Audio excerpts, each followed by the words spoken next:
Chat, we back with it. Y'all see what it is. Top 10 haunted last interviews with celebrities before they disappear. Man, y'all ready? Man, I'm ready. Let's hit this like button, man. Let's get into it. Interviews often give us an insight into people's minds, their thoughts and beliefs, the inspiration for their work, but sometimes, in retrospect, some interviews can take on a somber quality. I'm your host, James, and these are the top 10 haunting last interviews with celebrities before they disappeared. And we're starting off the list with Bryson DeChambeau. Bryson DeChambeau, born Brian Carson Williams, was a former NBA player. This interview from 1999 would have been one of his last, if not the last, as he retired right before the start of the 1999-2000 season. The interview is interesting. Bryson seems a little off in his own world. I don't necessarily think this has anything to do with his disappearance. For one, everyone has off days. Plus, he wouldn't go missing until 3 years later. In July of 2002, DeChambeau, along with his girlfriend Serena Carlin and skipper Bertrand Saldo, set sail on DeChambeau's catamaran called the Hakuna Matata in the South Pacific. The trio was last heard from in Tahiti in early July. DeChambeau's brother, Miles DeBoard, who was also on the boat, contacted his family from a port in Tahiti, claiming that he had left the boat due to a family dispute. In September of 2002, the Hakuna Matata was found off the coast of Tahiti with only DeBoard on board. DeBoard was later arrested, being the #1 suspect. He provided conflicting stories about what had happened, initially claiming self-defense in a fight with DeChambeau, Serena, and Saldo. Despite extensive searches, the whereabouts of Bryson, Serena Carlin, and Bertrand Saldo remain unknown, but it's likely their bodies were dumped overboard somewhere in the Pacific Ocean. If you are enjoying our channel so far, don't forget to leave your comments down below. Let us know your thoughts, suggestions for further videos, and hit that subscribe button as well. Alright, the final Brandon Lee interview. This one always gives me goosebumps. This interview is from 1993 or 94 on the set of The Crow, where Lee would suffer a fatal accident on set. Any situation like this is obviously tragic, but what makes this sting even more is how young he was. This was his breakout movie, and the incident is chilling for a couple different reasons. First of all, Brandon Lee's father, of course, Bruce Lee, also died prematurely right around when his biggest movie was coming out, Enter the Dragon. Yeah, I don't seem that to be funny. Man, I know what that is. That's Loomy. That's Loomy. Secondly, the whole premise of The Crow centers around death. The main character, Eric Draven, and his fiancée die at the hands of violent thugs, and he comes back to life as a vengeful spirit of sorts to settle the score. It's a gothic masterpiece, one of my all-time favorite movies, but the context surrounding it definitely adds a somber layer to the viewing experience. And this last interview with Lee hits almost too close to home. At the end of the interview, Lee, talking about the themes of the movie, says, quote, "Because we do not know when we will die, we get to think of life as an inexhaustible well. And yet everything happens only a certain number of times. And a very small number, really. How many more times will you remember a certain afternoon of your childhood? An afternoon that is so deeply a part of your being that you cannot conceive of your life without it. Perhaps 4, 5 more times? Perhaps not even that. How many more times will you watch the full moon rise? Perhaps 20.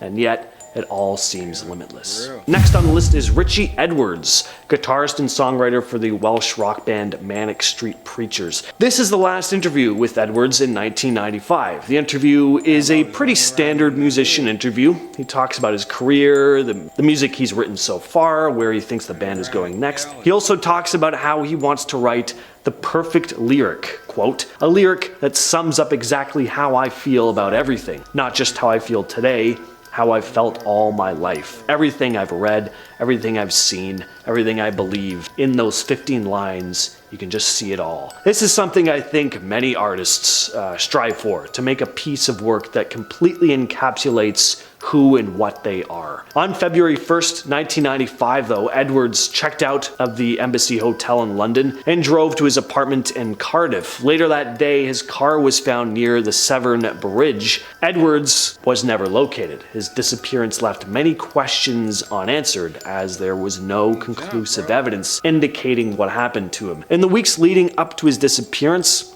Edwards was apparently exhibiting some signs of emotional distress, including self-harm and depression. He also was known to have issues with addiction. In 2008, Edwards was officially declared presumed dead by the courts, but his body has still never been found. And it was the rock life, man. The fast pace, always on the go, never get to stay at home. You feel me? Was touring a lot, or maybe he just got fucking tired of all that, dude. Parked this car right there, made it look like he jumped over. They declare his body dead. They declare him dead, and he's living somewhere else. It's a whole different person, gang. Classic switcheroony. There are various theories that have been proposed, even one including the possibility that he faked his own death in order to start a new life free of fame. That's something that comes up a lot with musicians. People just don't like accepting that they might actually just be gone. At number 7, we have James Sweet Jimmy Robinson. Robinson was a former boxer, famous for his bout with Muhammad Ali. His last interview was in Sports Illustrated in 1979. He spoke about his friendship with Ali and that he only weighed 158 pounds for his fight, not 178, as was officially listed. After this interview, he was never seen in the public eye again, and nobody knows what happened to him. Died? Did he start a new life under some new alias? Till this day, nobody knows. ESPN sports writer Wright Thompson had apparently spent 6 years trying to track the guy down, but to no avail. He wrote an article about his attempt in 2009. At our number 6 spot, we have... They want to be found, bro. They ain't gonna be found. They gonna duck off somewhere where you ain't even gonna think to look for them. They want to duck off. They gonna duck off. Connie Converse. Now, this one is more positive than a lot of the others on this list, as it's pretty likely that she disappeared on purpose to start a new life. Connie Converse was an American singer and songwriter active during the 1950s. She disappeared under mysterious circumstances. In 1974, seemingly feeling unfulfilled and struggling with personal and professional dissatisfaction, Converse left her home in Ann Arbor, Michigan. She wrote letters to friends and family explaining her intention to start a new life and pursue a different path. And after packing her belongings into her Volkswagen Beetle, Converse drove away and was never seen again. She left behind no clues about her destination, and her whereabouts remain unknown. Friends, family, investigators, they all attempted to locate her, but they never did. Her music, which was recorded in the 50s and 60s, gained attention long after her disappearance when it was released in the 2000s. Number 5, Lemmy Kilmister. I do not understand how Lemmy lived to the age he did. He died at 70, but considering his lifestyle, that's like a normal person living to 150. Lemmy clearly wasn't in great health in his final interview in 2015 for a German TV station. Kinda crazy that it's been 8 years, actually, since he died. Feels like 2 years ago to me. He knew he was in bad health in this interview. It's a pretty reflective one. He talks about his past, the lifestyle he led, and how many friends he'd lost over the years. He said, "A lot of my friends are dead who shouldn't be, but that's the luck of the draw. It's random. You can't plan your life. It doesn't work." He was also asked if he would always continue performing, and he said, "After death, no, I'd have to stop there." He died just over a month after this interview. Next on the list we have Research shows that this exotic rice hack can help you shrink more stubborn areas than ever before. It's fast. Jean Spangler. Jean Spangler was an American actress born in 1923. She appeared in small roles in films like The Petty Girl and The Miracle of the Bells during the 1940s. She was recognized in Hollywood, but not super famous or anything. Her career was still in its infancy when she sadly disappeared. On October 7th, 1949, Spangler left her Los Angeles home, telling her sister-in-law that she was going to meet her ex-husband regarding child support. and then she never returned. The next day, her purse was found in Griffith Park containing a note that read, "Kirk." I live right down the street from Griffith Park. Lives in Vegas now.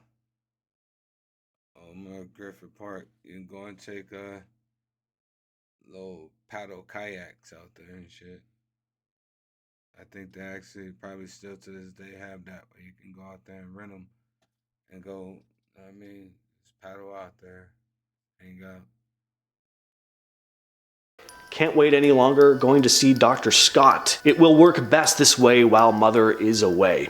It's still a mystery as to who this Kirk guy was. Kirk Douglas was actually briefly questioned, but had no connection to Spangler's vanishing. There were multiple investigations and searches, but Spangler's fate remains unknown till this day. Ultimate Warrior. Ultimate Warrior's last appearance in the wrestling ring was haunting in retrospect. The Ultimate Warrior was... Sorry to stop this, but y'all know for the longest, Ultimate Warrior disappeared off the face of Earth Gang. I thought he was dead until he popped up at an awards show to get inducted into the Hall of Fame. And then shortly after that, he passed away. Rest in peace, Ultimate Warrior. Huge, not just in terms of being one of the most famous wrestlers in the golden era of wrestling, right alongside Hulk Hogan and Andre the Giant, but he was also just like physically massive. Yeah. In 2014, he appeared on Raw for the first time since 1996 to deliver a speech or promo. He'd just been inducted into the WWE Hall of Fame a couple days before, and this speech ended up sounding, once again, a little too close to home in retrospect. At one point, Warrior addressed the crowd, stating, "Every man's heart one day beats its final beat. His lungs breathe a final breath. And if what that man did in his life makes the blood pulse through the body of others, it makes them bleed deeper and believe in something larger than life, then his essence, his spirit, will be immortalized by the storytellers, by the loyalty, by the memory of those who honor him." Warrior would suffer a heart attack the very next day.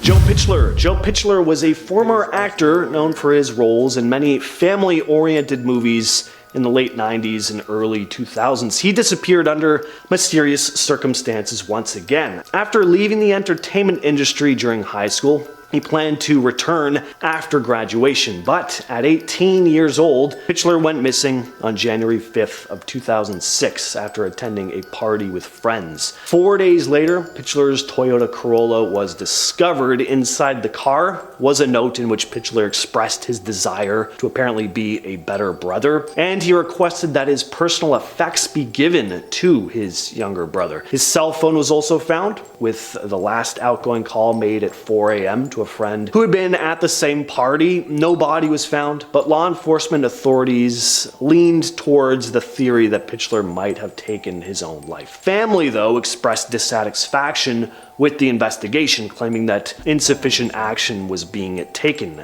They pointed out that the police didn't dust Pitler's car for fingerprints, and there was limited effort in searching through his apartment. To this day, Joe Pitler's disappearance remains unsolved. And finally, we have Glenn Miller's final farewell. Glenn Miller was a renowned American band leader and musician during the swing era. He achieved considerable success in the 30s and 40s. His Glenn Miller Orchestra produced numerous hit records, and he became pretty well known in the big band genre. In 1942, during World War II, Miller put his musical career on hold.